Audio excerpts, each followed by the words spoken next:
బాధ్యతలు తీసుకున్నాం, లోపలికెళ్ళి చూశాం. మాలో భయము, ఆందోళన. ఎన్నికల్లో హామీలు ఇచ్చాం, సూపర్ 6 అన్నాం, రాష్ట్రాన్ని గాడిలో పెడతామన్నాం. కానీ ప్రభుత్వంలో చూస్తే మొత్తం డొల్లా. ఏ శాఖలో చూసినా ఒక్క పైసా లేదు. ఏ విధంగా పరిపాలన చేస్తామని నేనైతే భయంతో పాలన ప్రారంభించాం. సమర్థవంతమైనటువంటి నాయకుడు. ఈ రాష్ట్ర ప్రజలు 22 మంది ఎంపీలను గెలిపించారు. కేంద్రంలో మొన్ననే పండిట్ జవహర్లాల్ నెహ్రూ రికార్డు తిరగజేసినటువంటి బలహీన వర్గాలకు చెందినటువంటి ప్రధానమంత్రి నరేంద్ర మోడీ గారి సహకారం. ఈ రెండూ కలిసి మొన్నే 12వ తారీఖుకి 24 మాసాలు పూర్తయింది.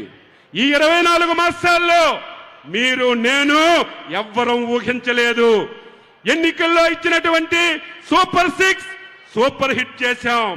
దానికి సమాంతరంగా ఈ రాష్ట్రంలో అభివృద్ధిని శరవేగంతో ముందుకు తీసుకెళ్తున్నామని ఈ సందర్భంగా తెలియజేస్తున్నాను. అందులో భాగంగా అన్నదాత సుఖీభవ మొదటి సంవత్సరం 8,900 కోట్లు డైరెక్ట్ గా రైతుల అకౌంట్లో వేశాం. మళ్ళీ రెండవ విడత మొదటి ఫేజ్లో ఈ రోజు ఈ కార్యక్రమానికి ఇక్కడ శ్రీకారం చుడుతున్నాం. ప్రతి ఒక్కరూ మైకు దొరికితే అన్నదాతే ఈ దేశానికి వెన్నుముక అంటారు. ప్రతి ఒక్కరూ రైతు గురించి మాట్లాడతారు. కానీ ఆచరణ చూపించినటువంటి ఏకైక నాయకుడు మన నాయకుడు చంద్రబాబు నాయుడు గారిని ఈ రాష్ట్రంలో ఒక పౌరుడిగా, ఒక రైతు బిడ్డగా గర్వపడుతున్నానని చెప్పి మీ అందరికీ తెలియజేస్తున్నాను. గతంలో గొడ్డల పార్టీ అధికారంలో ఉంది. ఈ రాష్ట్రంలో ప్రధానమైనటువంటి శాఖలు 2 ఉన్నాయి. ఒకటి వ్యవసాయ శాఖ, 2 ఇరిగేషన్ శాఖ. ఈ 2 శాఖలకి తాళాలేసి మొత్తం సీల్ చేసేశాడు. 5 సంవత్సరాలు ఈ 2 శాఖల్ని పూర్తిగా నిర్వీర్యం చేశాడు. మాట్లాడితే ఒకటే చెప్తాడు, రైతు భరోసా ఇచ్చామని. అది కూడా 1 సంవత్సరానికి 7,500 కోట్లు ఇచ్చామని తప్ప రైతుకి ఇంకా ఏమీ చేయలేదు. ఈ రోజు ఇచ్చిన డబ్బుతో రైతు బాగుపడ్డు. ఈ రోజు మేము ఇచ్చిన డబ్బుతో రైతు ధనవంతుడు కాదు. ఈ రోజు మేము ఎందుకు డబ్బు ఇస్తున్నాం?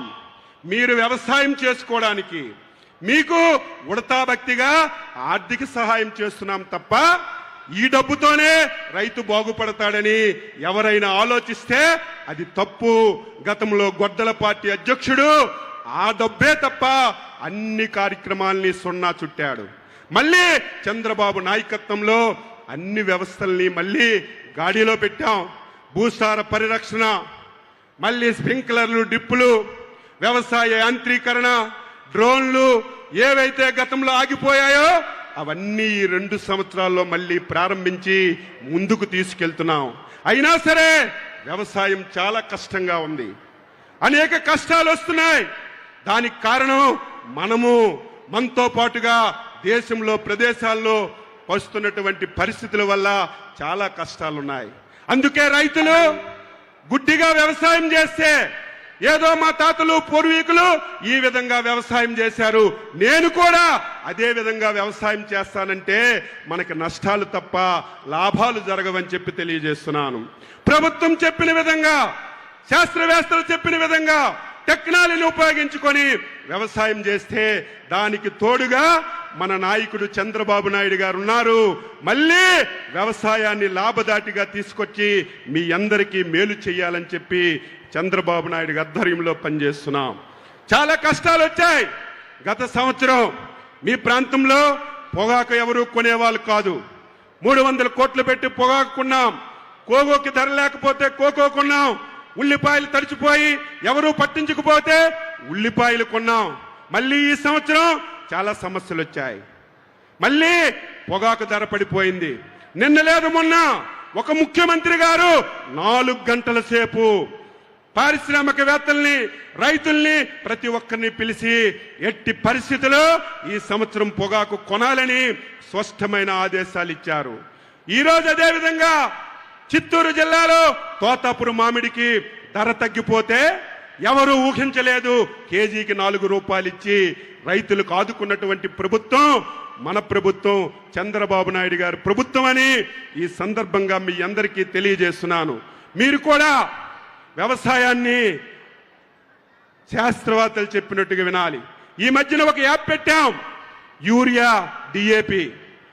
ఆ యాప్ ఎందుకు పెట్టాం? ఏదో ఎరువులు లేవని కాదు, యూరియా లేదని కాదు. యూరియా సఫిషియెంట్గా ఉంది, డిఏపి సఫిషియెంట్గా ఉంది. కానీ మనందరం యూరియాని తింటున్నాం. భూమిని పూర్తిగా సారవంతాన్ని కోల్పోయే విధంగా మనం అందరం ప్రయత్నం చేస్తున్నాం. మనకు అలవాటు అయిపోయింది యూరియా వేస్తేనే దిగుబడి వస్తుందని. యూరియా ఎక్కువ వేస్తే దిగుబడి రాదు. సైంటిస్టులు చెప్పిన విధంగా యూరియా వేస్తే దిగుబడి వస్తుంది, మనకు మంచి జరుగుతుంది. ఈరోజు మేము ఎమ్మెల్యేలుగా ఉన్నాం.